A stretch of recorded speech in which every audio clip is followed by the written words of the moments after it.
Hello, thank you for joining us. This is Nationwide. I'm Ruth Aguele. President Bola Tinubu has been re-elected chairman of the ECOWAS Authority of Heads of State and Government for the second consecutive tenure. It was at the 65th session of the community held in Abuja. State House correspondent Musbahu Wahab reports that at the session, Nigeria made a new commitment to incentivize the fight against terrorism in the ECOWAS sub-region with its counter-terrorism center located in Abuja. ECOWAS is just a few months away from its golden jubilee.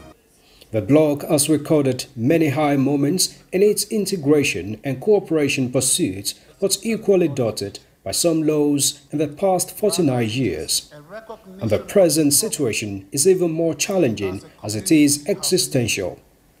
This session was appraising the enormity of the challenges facing the sub-region, including terrorist activities and violent extremism vis-à-vis the effort at combating them. Our region is still confronted with multiple interlocking threats, including existential ones. These include climatic and man-made crises, leading to terrorism and violent extremism and food insecurity. Governance deficit and marginalization have strained social contracts, engendering bitter rivalries and unhealthy competition. Certainly, the community recognizes the importance of peaceful and secure environments in its integration and economic drives.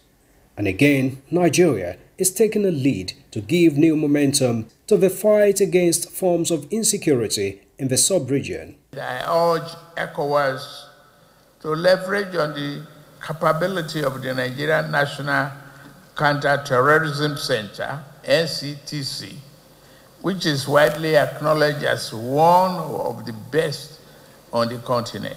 The Nigerian government has decided to declare the NCTC as a regional center to enable all ECOWAS member states benefit from capacity building and the other related opportunities it offers. On its socio-economic challenges, President Tinubu implores member states to double down and liberate their people from poverty. We must invest in our infrastructure and cultivate a conducive business environment to empower our communities to stimulate growth and build resilience against external shocks.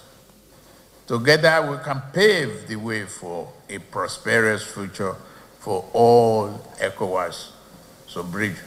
The unconstitutional takeover of government and the subsequent decision of the three Sahel countries to opt out of ECOWAS still remains a concern for the community. And now, the authority is urging President Diomaye Faye of Senegal to join force in reconvincing the departing members to reconsider their decision. I will request Mr. Faye to please become our special envoy along Togo to do a round clock walk with our brothers in Mali, Burkina Faso, and Niger. In a seeming pass mark to the chairmanship tenure of President Tinubu due to end by July 9, The authority has re-elected the Nigerian leader to lead the bloc for another 1 year. From the State House, Musbah Wahab, NTA News. In a related development, Speaker, House of Representatives Tajuddin Abbas congratulates President Bola Tinubu on his re-election as the chairman of the Economic Community of West African States. Speaker Abbas says President Tinubu's re-election as ECOWAS chairman is a testament of his commitment to the growth and development of the sub-region, as well as an affirmation of confidence in him among member states. The Speaker notes that in the past 1 year, the President has demonstrated good leadership in uniting members of ECOWAS, especially when leadership instability characterized some member states. Speaker Abbas wishes President Tinubu another successful tenure as the chairman of ECOWAS. In other news, Nigerians and Diaspora Commission has received a directive from the Office of the President to liaise with the Africans in Diaspora to ensure a successful homecoming of 2,000 descendants under the group Africa Descendant and Diaspora Union. Chairman of the Commission, Abike Dabiri Erewa, said, as a commission established to mobilize and coordinate Nigerians in diaspora affairs, it will ensure that the programs and events of the Union will be handled with top priority. She reiterated that the Nigerian government is committed to the welfare of Africans globally. Come back home. Home is not what is prescribed, what is shown on television. Home is not where you're going to be kidnapped and treated badly. Home is where you're going to see a lot of love and affection and warmth. The Chinese are investing on the continent. The Indians are investing on the continent. What are they saying that you are not saying? And we believe that the international gathering in honor of the Africans in diaspora is an opportunity for all the black peoples of the world from outside Africa to come into Nigeria. 65–70% of the African descendants believe that Nigeria is their ancestral home. There is a group called the Right to Return. I would like to especially say word to them that they're quite right. They have every right to return to their fatherland. And we will do everything to assist them to build the mega city, the memorial city, and the cenotaph. And this is just the beginning of great things to come. World are planning to hold an international gathering under the auspices of Africans in Diaspora 6th region in Abuja. The gathering will create opportunity for them to discuss ways of restoration and to receive reparative justice for the generations of Africans.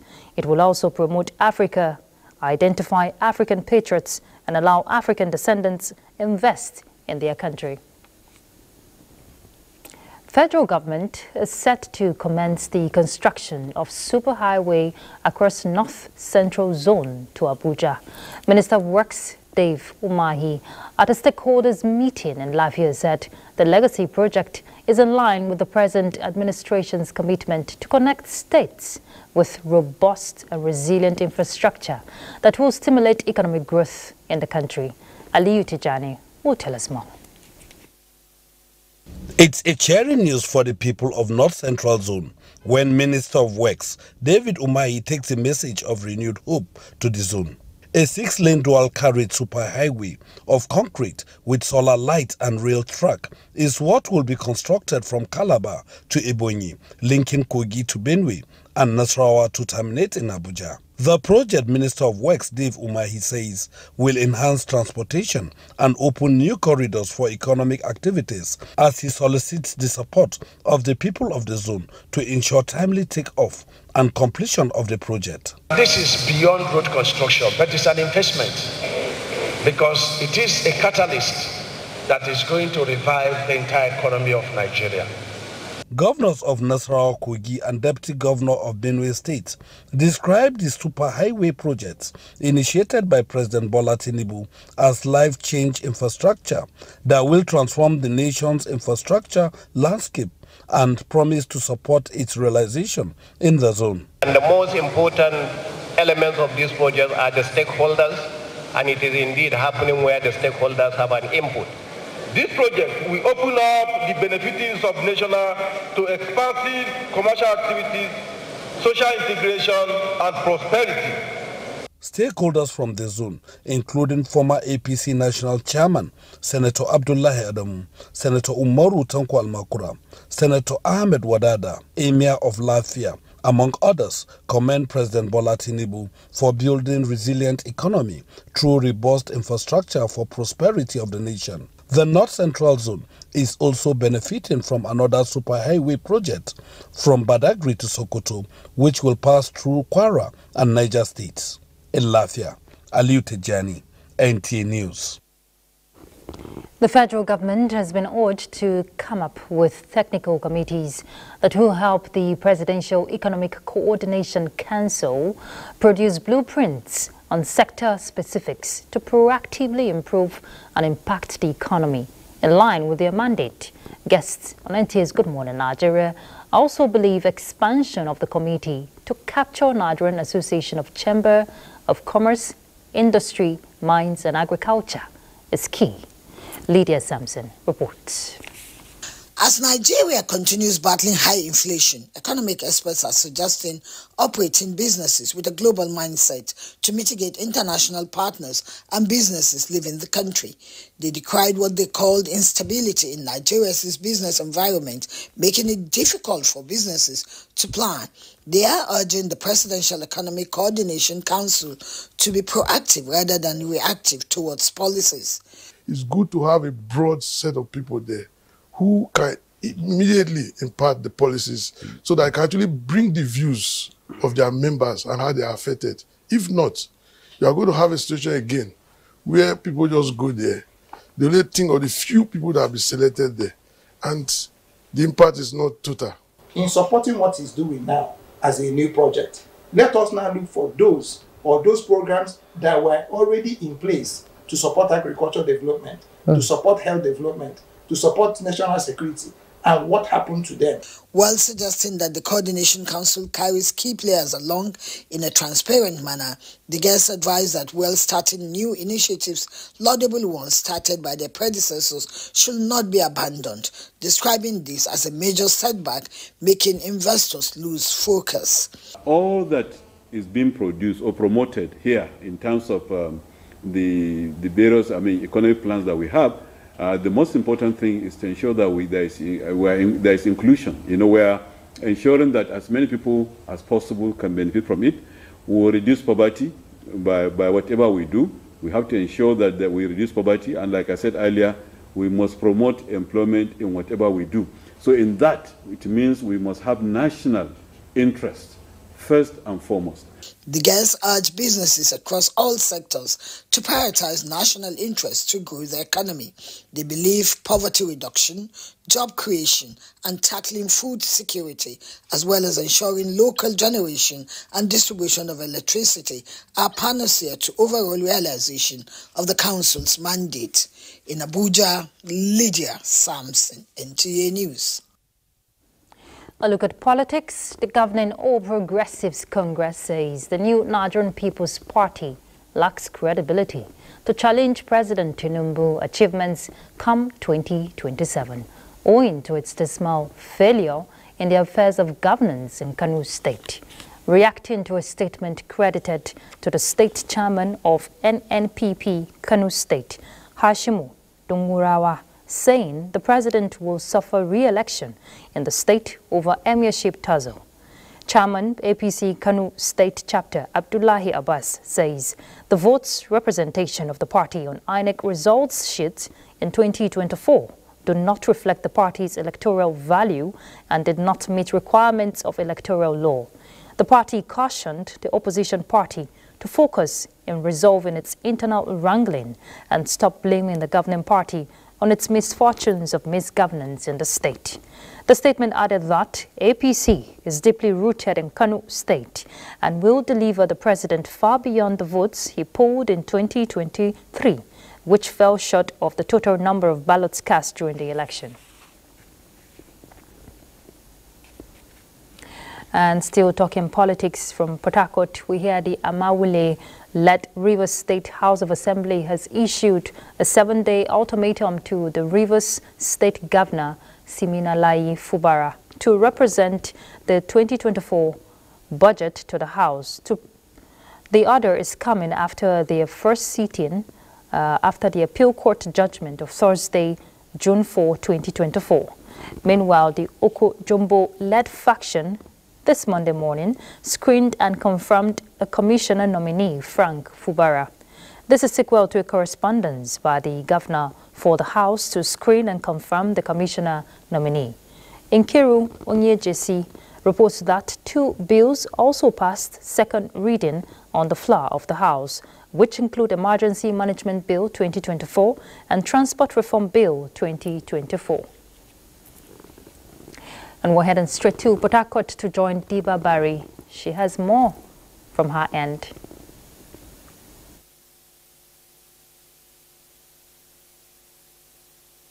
Port Harcourt.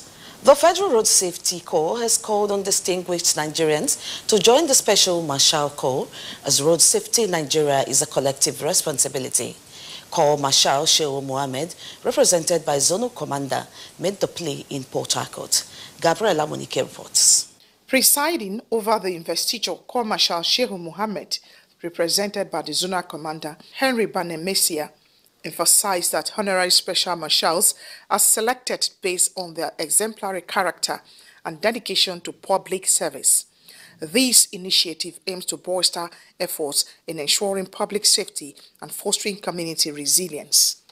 We need volunteers, but not just any other person, not just any kind of person, but people who have built capacity, people who can also influence the society and also give their time and support.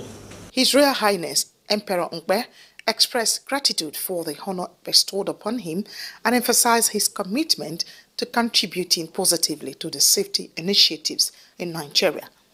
The men in uniform have blood and water in them, and they love volunteer to serving this nation. Special Marshal National Coordinator Dr. John Ugbebo elaborated on the qualities required for appointment as a Special Marshal. Special Marshals are men of integrity, men of means, men that are ready to support the Corps in everything we are doing. Awards are a way to encourage good actions and inculcate zealous spirit of improving humanity living conditions. Special Marshal Corps supports the FRSC in managing road safety challenges, aiming to reduce accidents and promoting community resilience. In Port Harcourt, Gabriel Amunike, NTA News. Indigenes of Edoha community in Ahoda East local government area are beneficiaries of a free medical outreach hosted by Nigerian Army 6th Division. Correspondent reports that it is aimed at fostering peace with their host communities. Free medical services such as malaria and typhoid tests, blood pressure, and eye check were carried out on the young and old in Edoha, who took advantage of the opportunity to check their health status.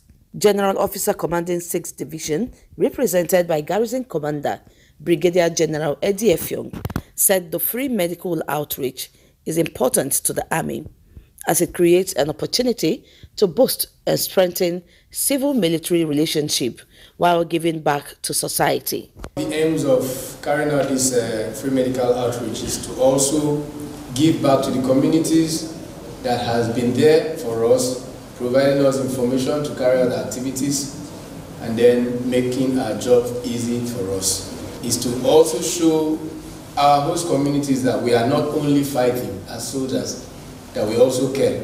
His Royal Majesty King Felix Otuwarikpo commended the Nigerian Army for giving his people the opportunity to benefit from their services. We will continue to encourage our people to provide credible intelligence to your officers in the field that the officers will perform magic. The officers will work better if our people provide them intelligence to work with. The free medical outreach is part of activities to mark this year's Army Day celebration. We are done here. The news will continue in Benin right after the break. Stay tuned.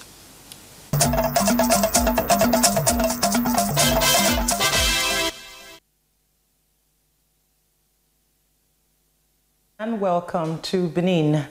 With the first half of 2024 gone without any natural and man-made setbacks for the people of Edo State, the Oba of Benin, Oba Aguele II, has deemed it necessary to show gratitude to God and his ancestors for peace and progress to be replicated in the second half of the year, especially as the governorship election draws near, which is slated for September 2021. Eugenia Ndubuisi was at the Holy Arosa Cathedral and captured the sights and sounds of the Thanksgiving. The immediate Thanksgiving service is one of the cardinal events by His Royal Majesty Oba Aguele II to thank God for benevolence and achievements since he ascended the throne of the Benin Kingdom. The Ohosa of Holy Arosa, who urged believers to persevere in every situation, thank God and the ancestors for sparing the life of Oba, the royal family and the kingdom in the past 6 months.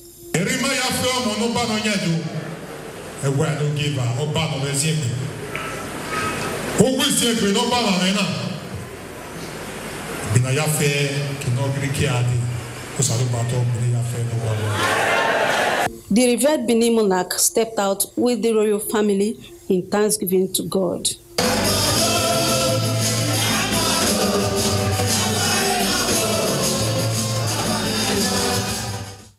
Ima of Somerika clan, some palace chiefs, and the Labour Party governorship candidate Olumide Akpata were among dignitaries that graced the Thanksgiving. In the coming election, particularly, we want peace. He's always thankful and grateful, showing gratitude for what God is doing in his life. Palace chiefs, enige, priests, priestesses, and others paid homage to the monarch.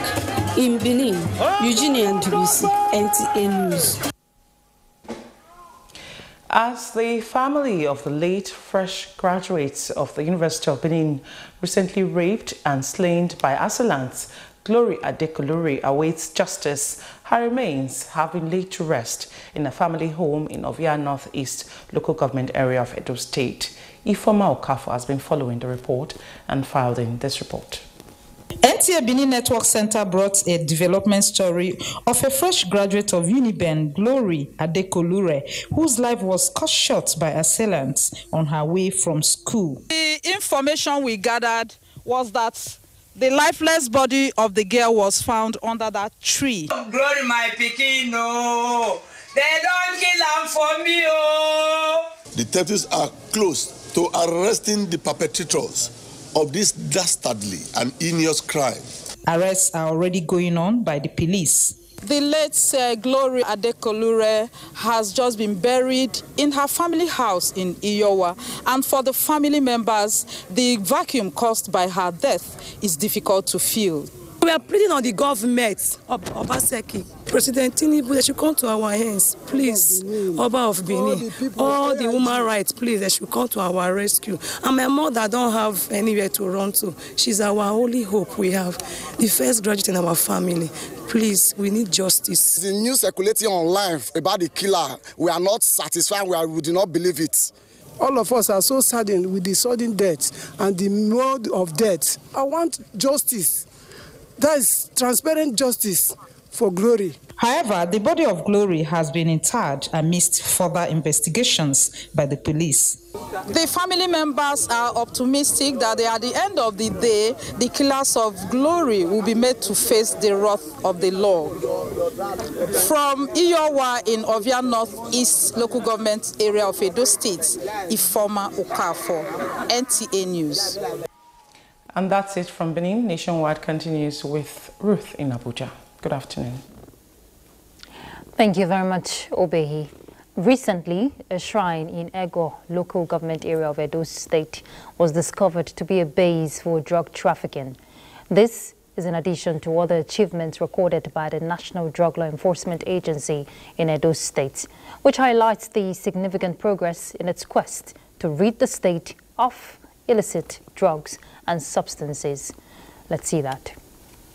Statistics from the National Drug Law Enforcement Agency in 2024 revealed that 14.3 million Nigerians have become drug addicts. The global drug problem presents a multifaceted challenge that touches the lives of millions worldwide, from individuals struggling with substance use disorders to communities grappling with the consequences of drug trafficking and organized crime. The impact of drug is far-reaching and complex. We have found that a predisposing factor to most criminal activities, especially the violent ones, is drug abuse. So the government should support NDLEA and other organizations to tackle these burdens.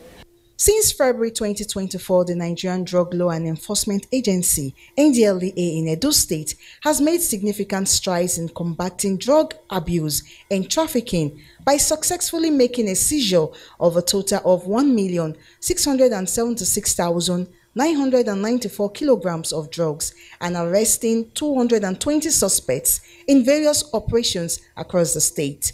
Among the most notable operations was the arrest of 2 women at a shrine guarded by snakes in Aguele, which was being used for illicit drug activities. The NDLEA has secured 18 convictions in court. Currently, 115 cases are pending at the Federal High Court. The agency is also focusing on rehabilitation, with 105 males and 53 females undergoing treatment and counseling. The agency's recent achievements and ongoing efforts are aligned with the theme of this year's International Day Against Drug Abuse and Trafficking. The evidence is clear. Invest in prevention. This theme underscores the importance of preventive measures in the fight against drug abuse and highlights the NDLEA's commitment to proactive strategies in combating this issue. In Benin, Joy Egbo, NTA News. And there is more in the fight against illicit drugs, as operatives of the National Drug Law Enforcement Agency raided the Lagos high-profile cocaine syndicate headed by a couple harboring large consignments of the Class A drug meant for export and local distribution. Salwal Khalil Ibrahim will tell us more. A raid carried out by a special operations unit of the NDLEA followed months of intelligence gathering and surveillance on the syndicates notorious for packaging, distributing, and trafficking of cocaine within and outside Nigeria. The 54-year-old was nabbed alongside his wife and associate in Lagos on Wednesday, 3rd July 2024. A total of 10.1 kilograms of cocaine valued at more than 2.1 billion naira in street value was recovered from them.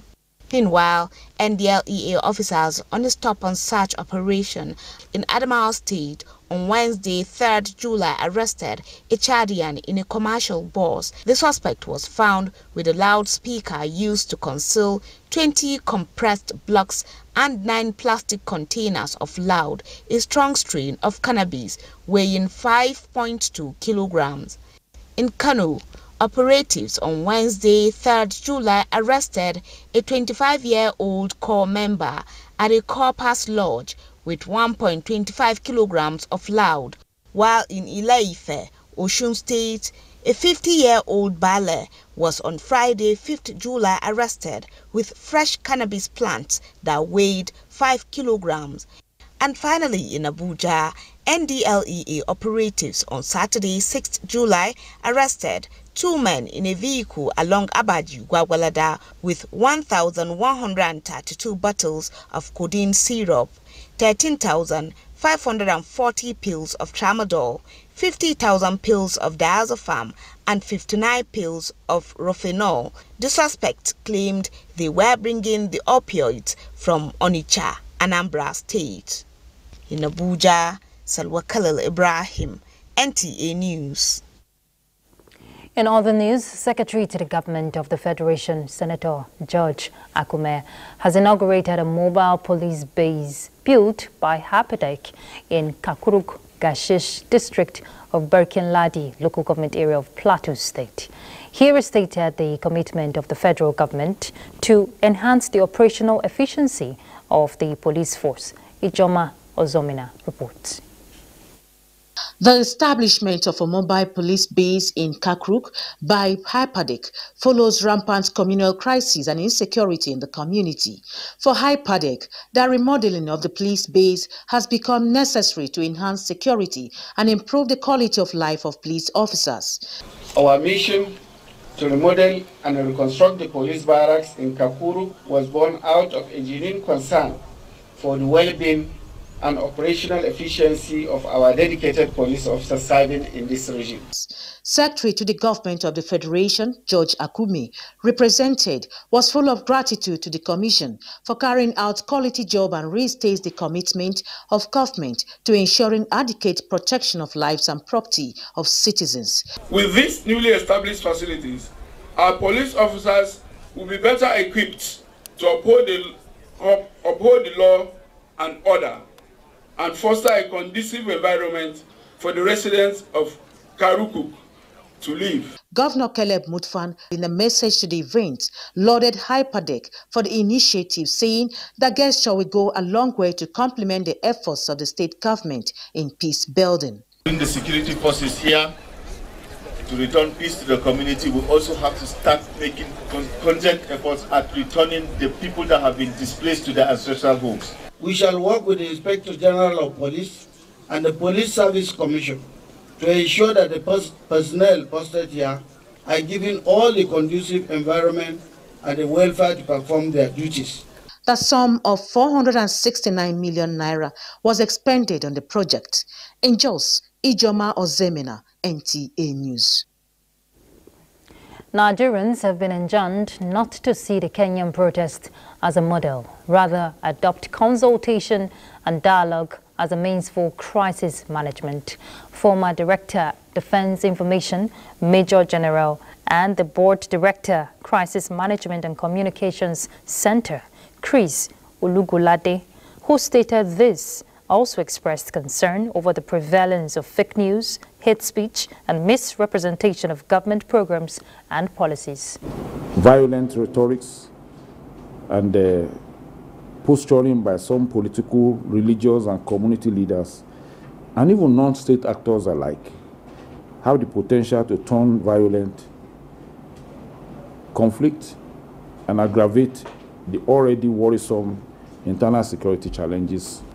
The center is also concerned about the antics of those that are rooting for the idea of reenacting the anti-tax crisis that happened in Kenya. Those who believe that such destructive protests in Nigeria will be a way to resolving our crisis are rather calling for what is not consistent with our future and desire for a peaceful and progressive nation. Some stakeholders have appealed to Nigerians to partner with government in controlling food prices and information sharing to overcome the fight against insecurity. Makurdi will be our next stop, and we join Charles Abba. Ruth, and a warm welcome to Makurdi. The drug law enforcement operation is one of our first stories. The National Drug Law Enforcement Agency, NDLEA, Benue State Command, has arrested a 25-year-old man with 350 grams of substance suspected to be cocaine. State Commander, NDLEA, Esther Lami Musa said the seizure is the highest single of cocaine made by the command since 1996. Blessing Omeche Ebute reports. Working on credible intelligence reports, operatives of the National Drug Law Enforcement Agency, Otukpo Area Command, intercepted a rebuild item. During the search, it was discovered that substance suspected to be cocaine were neatly concealed in an MP3 speaker. This development led to the arrest of a 25-year-old man who came to claim the item. Benue State Commander NDLEA Esther Lami Musa, addressing newsmen, said 47 wraps of the substance were discovered amounting to 350 grams.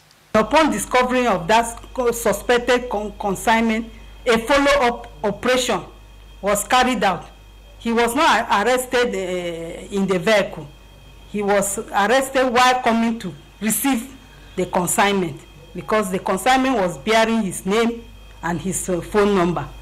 So even during the arrest, because he knew what he was up to, he took my officer's tug of war with the support of other security operatives. She stressed on the need for collaboration with government and relevant organizations in the fight against drug and substance abuse, as it has a ripple effect on the rate of crime in the country. In the interiors, they are farming cannabis. We don't have the logistics to even get to these places to do our job. That is why we are calling on collaborative efforts of stakeholders to support, because it's not the problem of NDLA alone. It's our country. We have to join forces, join hands to fight this scourge. Investigation is still ongoing to reveal other members of the syndicate. In Makurdi, Blessing Omeche Ebute, NTA News. Away from NDLEA to the Army, where the Nigerian Army says, aside its constitutional duties, it will continue to promote civil-military relations, especially to its host communities. Commander 401 Special Forces Brigade, Brigadier General Alamin Rabiu, revealed this during the public speaking engagement organized for secondary school students in commemoration of the 2024 Nigerian Army Day celebration in Makurdi. Blessing Omeche Ebute is on the line. The public speaking engagement held at the Tinigado College, Makurdi, provided an avenue to educate the selected students from different schools on career opportunities in the Nigerian Army. The forum, organized by the 401 Special Forces Brigade, is to sensitize the participants on the composition of the Nigerian Army and its responsibility as a symbol of national unity, integration and development as enshrined in the Constitution of the Federal Republic of Nigeria. I don't know about the army, but then I like them as their work. They are doing a very great job. They sacrifice their life for us. Enlighten me on things I will do to join the Nigerian Army, I will avoid, and things I must have.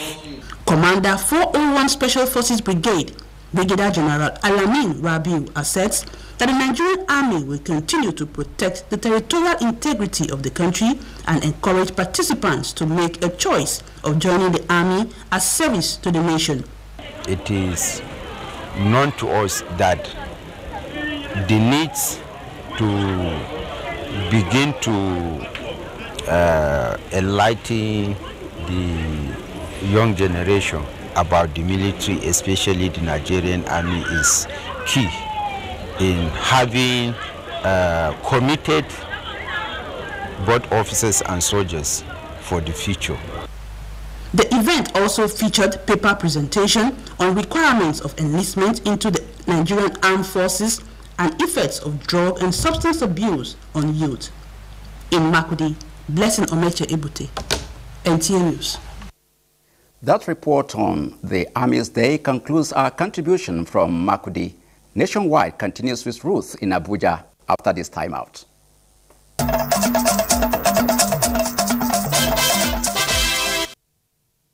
Thank you for staying tuned.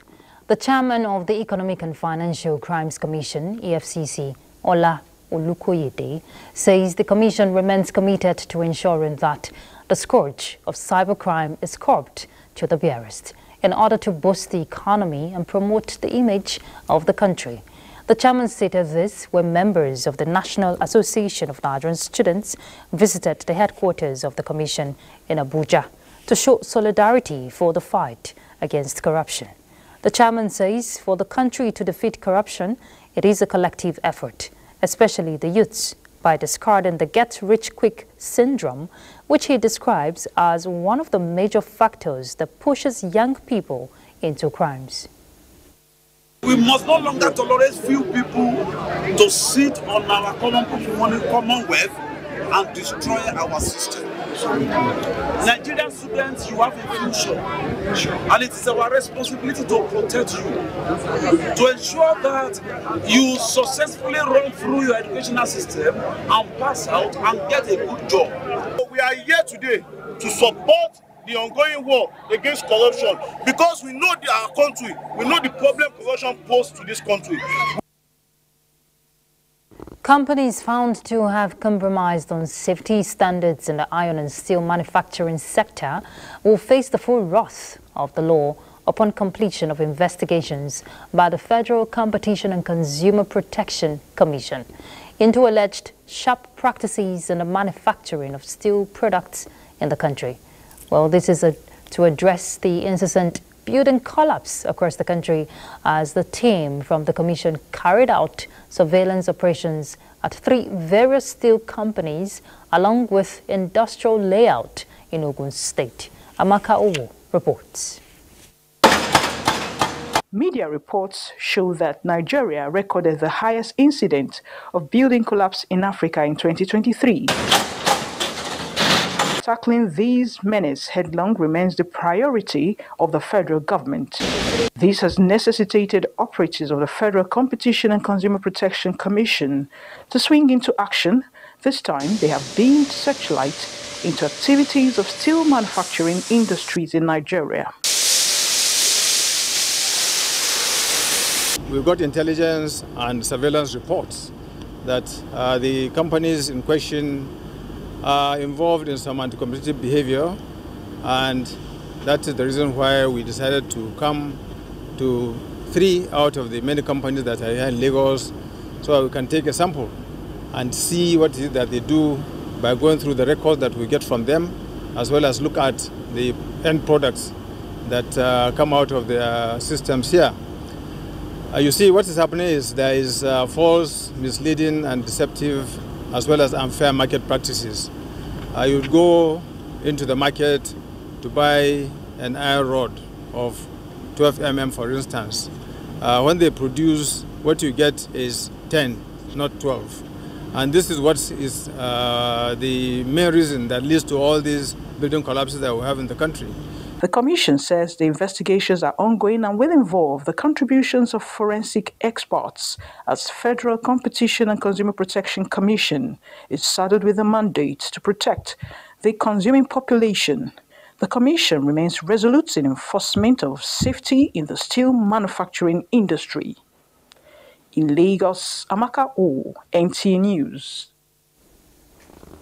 The Nigerian Education Loan Fund, that is NELFund, says only 36 state-owned tertiary institutions have so far sent their students' data to its students' verification system.